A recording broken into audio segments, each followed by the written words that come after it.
ko niyan talong. Ha? Oh. Yan, ito po yung alak ko ni Brian mamaya. Itong talong. Pag hindi po nagganyan sila ay wala po kami nga kainin din ni pare-parehas.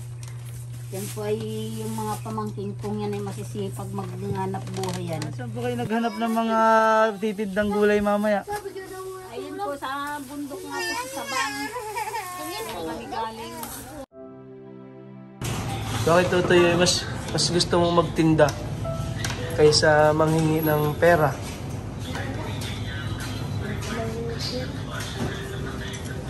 Ilan taong kalaang?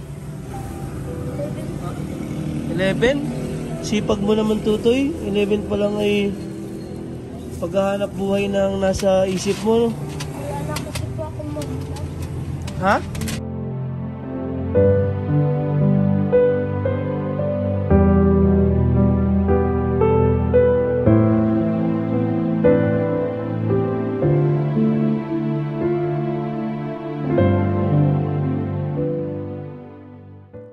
Dito po tayo kina Brian.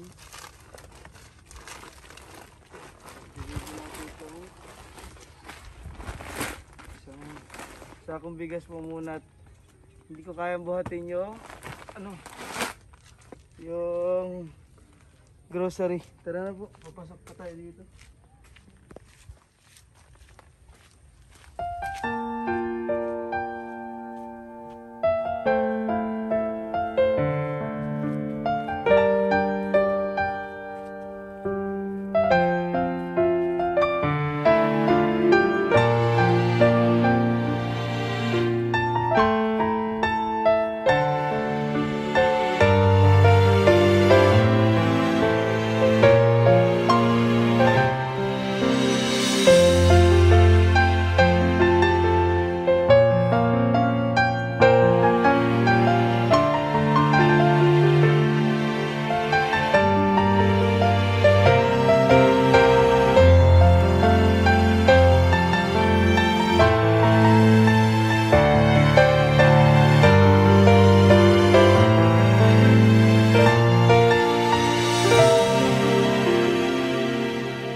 Si Brian.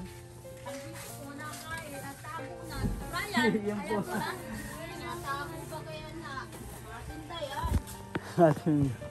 Ay! Yan, dito po lahat ang pamilya. Doon po kayo namili ng gulay po? Ayan po ang atinda nyo mamaya. Opo, yan. Ano pong napamili nyo sa Sabang? Ayan, talong.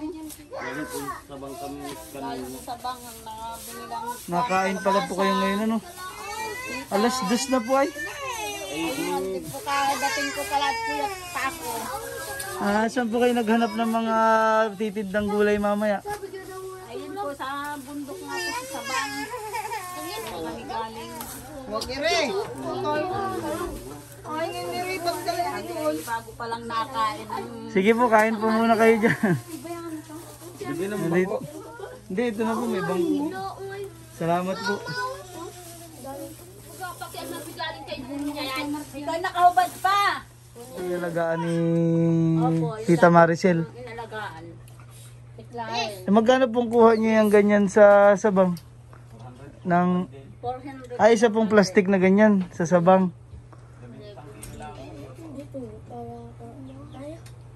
11 kilos sa 400 pesos po. No? Kasi Brian din po yan, sanggol pa lang din, iwan na dito na po sa inyo. Nanganak ng nanay niya na yun, namatay ilang linggo lang. Namatay na yung nanay niya. Naku po, ang daming ng studio ng inubos niyan. Yeah. Kahit wala nang maano ay makain basta may nistogen. Ayun pong batang. Ay, naglako ka tutoy kanina. Hindi. Ngayon pala ang kayo malaang hapon. Ngayon pong hapon na ito yung kanyang... Talo. Yan, kanyang Ay, hani, wala nga pala nga tinda, no? Kahit yung tindat na. magtanda mamaya ay wala. Pag umaga, ako'y namamakyaw pa lamang sa mga bukid, mga hubugan. Sa hulo pala, malayo pala po ang napuntahan nyo. Pagkarating ng talong, at tama rin sila, yung pantinda ko po ha. Ayan po yung paninda ko. Sali kami magnanay. Ay, nauna pa siyang magtinda. Kanina pa po nakakapon pa yan ha. Daw siya hindi na walang pantinda. Nahanap po niya yung pantinda niya. Ay kaya kahapon, ay wala pa po pala kayo kahapon nakuha ano. Wala man po. Hindi ngayon pa lang po siya makakapagtinda. Ngayon pa lang po. Dapat po yung isang araw ay matinda rin siya. Hindi ko pinayagan.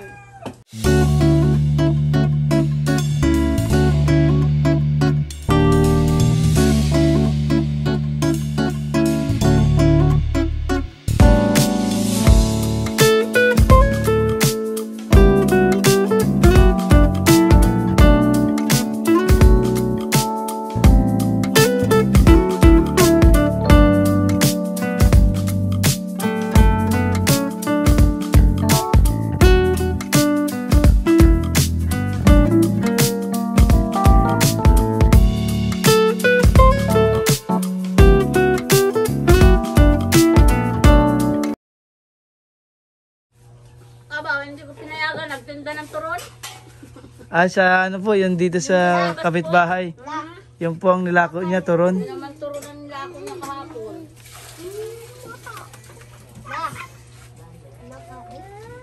Marami pala pong daan dito. Meron dito. Meron dito. Kakawa na po pala ito.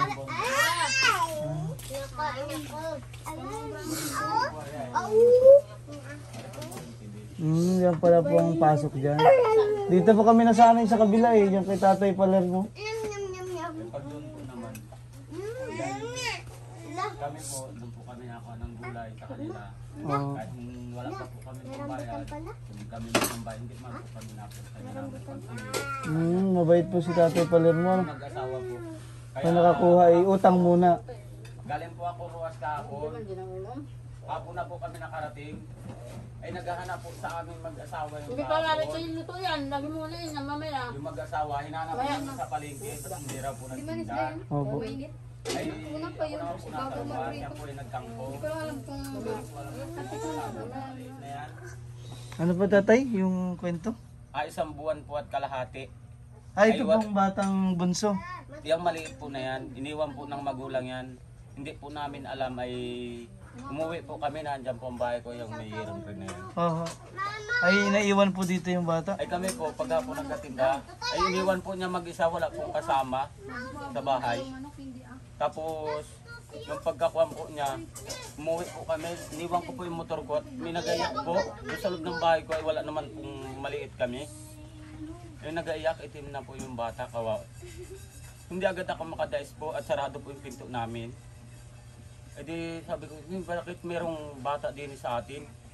Sabi, bakit ay hindi man agad yan makadais din doon? E di naglakas loob ako, binuksan ko yung pinto. Pagtingin ko bata, yung anak. Nandun, ito na po yung bata, si Yung ampun Tutoy. din po niya dati, na maliit na babae. Ay Ito na po yung bata. Oh. Ito na po yung bata. Oh, yan na si Tutoy. Siya po yung nasa table. Kaya na, sila lang. Ay ilan po sila Brian na nagalako? Yung isa ay ampun nyo rin po yun o anak po nung Pamangkin ko yun. pamangkin nyo na. Mga pamangkin ko yan, sila po yung mga maliliit sanggol ng iniwan. Iniwan po dito. Ilan na po yung sanggol na iniwan dito sa inyo po? Ay, tatlo po yan. Tatlo silang iniwan po sa inyo ng sanggol palaang. Yan. Paapat ito. Bigas man. Paapat na pala ito si Tutoy, Jumil. Oh, singin mo na yan, bigas. Hindi ko pa mabuhat po yung grocery at 2 sako pong bigas yan. Ay hindi ko pa mabuhat ako ng... Kaya isabi ko ito dalhin natin para buti na lang po nandito kayo kasi kahapon pala wala pala po kayo dito. Buhat po ngayon ang hanggang bukas nandito po kami. Sa sunod na araw po, Martes, wala na po. Maghahanap po ulit kayo ng matitinda sa ano, sa bundok po pala kayo naghahanap. Kasi doon mas Ah. kasi po mga bukid po talagang napatungo namin. Oo, kasi doon yung magandang taniman. Sa kanila kaysa sa bayan. Pag binaba pa pala dito sa atin sa bayan, mahal na. Kaya nyo ba yun, Utoy? Mabigat yan.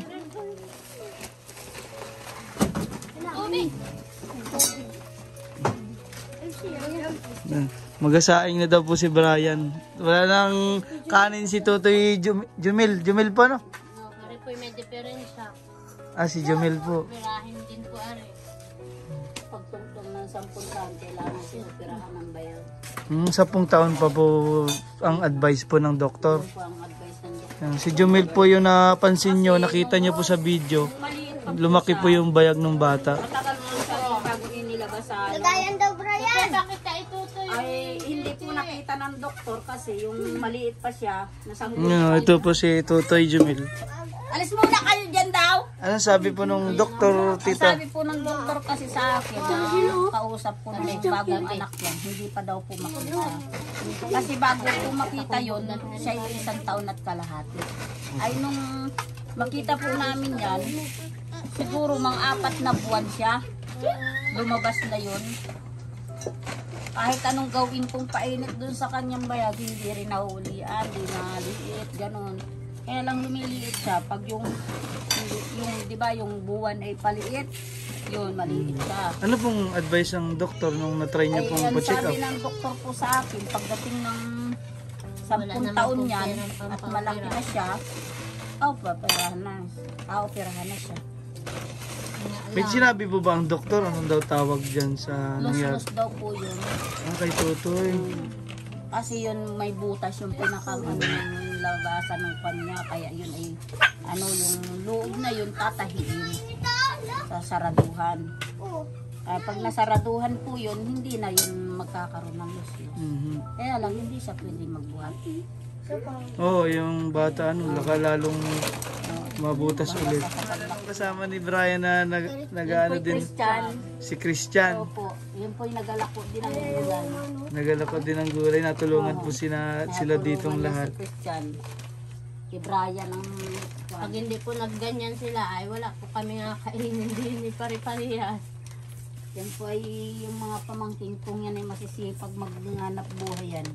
Mga sanggol pala ang pala po nga sa inyo na po. No? Yon ang sanggol na ako'y dini nadumihan sa tiyan. Kahit Ay ngayon na ilang taon na po din yung si Christian. Ayun po ikaw na. Ilang magabi sa 6 na po yun. Si Brian ay 11 po. 11 po yan. Yun po yung napapunta sa akin ay sanggol pa. Mga 1 buwan at kalahati. Pero yun ay buhay pa po naman yung nanay ko. Halos yun ang nangalalay ko sa mga batang yung bago lumaki. Ay nung namatay na yung nanay ko, wala na sa kanilang mag-aruga. Ako na lamang. Ang nangyayari ako ang dagsaan ng mga pamangkin ko. Nandito po lahat eh. Pag hindi pamangkin, ibang bata. Hindi ko naman tunay na mga pamangkin. Katulad nun yung batang naglayas na galing dun sa kuwan sa yung si Clarence Labaklado, taga rin sa Lumambayan. Opo. Yun ay kuwan, first year nawari yung batang yun. Kung grade 6. Nung napapunta sa akin. Ay naglayas po't inabugbog daw siya nung kanyang papa. Ay ngayon, siguro matagal din pong nasa akin. Halos ayaw umuwi sa kanila. Tutoya, samahan kita sa inyo. Baka maging delikado ka ako. Na ikaw ay inampun ko dito sa amin. Ay sabihin naman ay ikay kinidnap ko sa inyo. At yung pala ka ako'y ganun. Ay asamahan kita at pakiusapan ko yung nanay mo, tatay. Para malaman nila ko ano yung kamalian ginagawa nila sa iyo. Ayaw naman po sumama. Ngayon, ang ginawa ko po, nireport ko naman siya doon sa DSWD. Maganda nga po yun. Para malaman po ng DSWD na kung ano yung pangyayari doon sa bata. Ayun, natukya naman po ng mga DSWD na yung palang bata ay member po ng Portis. Okay po. Nabugbog ng nanay. Ay ngayon, sabi ko po doon sa kanila na ganun po ang pangyayari. Nagsumbong din ang bata. Kaya yung hinanap nila ang magulang ng bata. Ngayon, yung bata po naman, sabi ko doon sa bata, Tutoy, ikaw ay mabait ng bata. Ay kayo sumunod sa akin. Sumama kasama ng mga magulang mo para natin malaman kung talaga kayo sasaktan pa nila. Pag ikay sinaktan, balik ka dito sa akin. Po. Oh, hindi naman kita ay natakot kasi mahal ko kayo mga anak ko kung kayo man ay nasaan nakatira. Sabi ko kung gayon. Awa naman po ng Diyos sa pakiusap ko doon sa bata nung matagal nang nandito sa akin na kuwana. Nag-aaral din po yun ay nasa imit na pasok. Malaki na po yung bata. Malaki na po kasama siya. Kaming dalawa ni mama, hindi naman yung si mama. Ay, hindi nagtinda. Ano Tutoy, mamaya ay magalako ka. Wala akong tinda. Atinda mo ba gayang kalabaso? Di ba ako? Pakbit ko po yan din. Apang ulam po pala. Apang pakbit yun, yung mga gayat-gayat na inabalot na sa plastic. Ang alako niya po itong talong. Ala ko niya yung talong. Ha? Oh, Ito po yung alako ni Brian mamaya. Itong talong.